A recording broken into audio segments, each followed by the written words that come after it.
I thought the script here was strong. Like ignoring comedy, comedy's going to be subjective in a way that I think like story structure is slightly more objective. There are ways that you can push it, but I think that like they wrote a script that largely works, I think, at telling you what the show is going to be about and how it's going to actually work. And it's very quick, just because we're now used to watching the Star Trek episodes, which is the 45 minutes, and to get it over in like 22 is like, okay, I didn't even have time to really like blink my eyes before this thing was over. But I think that.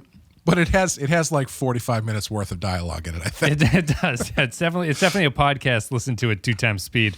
Yeah. It's like I was watching something on YouTube where they were talking about Hamilton, the play, and how it's notable that it has many more words in it than most plays do because of the fast singing and rapping that they do. Yeah. And they said if you were to take all of the words spoken in Hamilton and pace them out at the pace of a normal play, the play would be about 6.5 hours long. Yeah.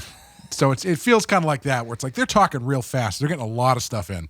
Do you like the pacing of this? This is the big.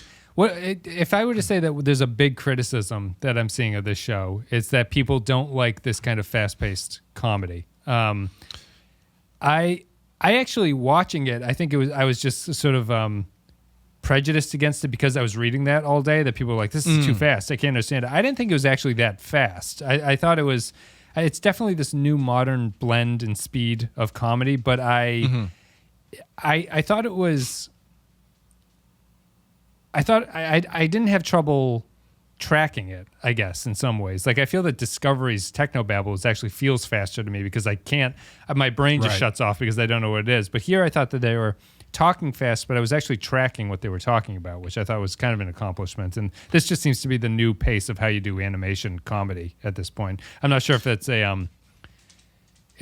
like improv aspect of it, where the actors are just sort of like freeballing a lot of takes and like going with it and just like getting more energy out of it and stuff, and that they can cut them together like this. I don't really know why it comes out that way, but this just seems to be the new mode of doing this stuff. It seemed from what I've seen, it seems like that's just like they decided at some point that these animated comedies needed to have like much higher energy.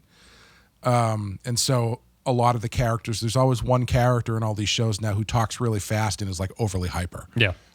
And, Tilly. Your mileage will, what's that? Tilly from Discovery. Yeah, your mileage will vary with that kind of character. I wonder if it's a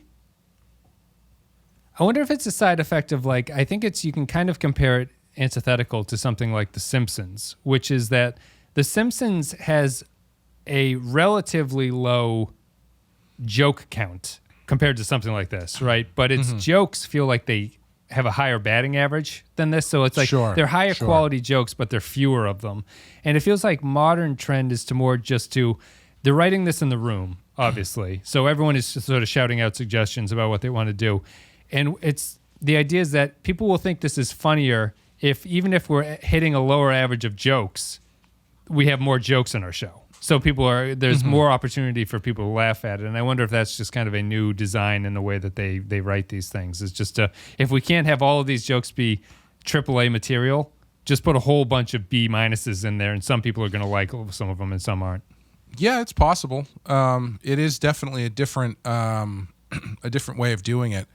And I always wonder how much production has to do with that, because I don't know how this would be a direct one-to-one, but I think producing these shows is a lot quicker and a lot easier than it used to be. Yeah.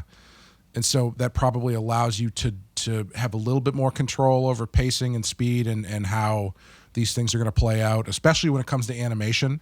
Because if you're doing most of the stuff in the computer, you can control that stuff a lot easier than... Right. It's much easier to change their mouths at this point than it was back in, when it's hand-drawn or whatever, and it's 2 months of work to change a line of dialogue or something like that. Right, exactly.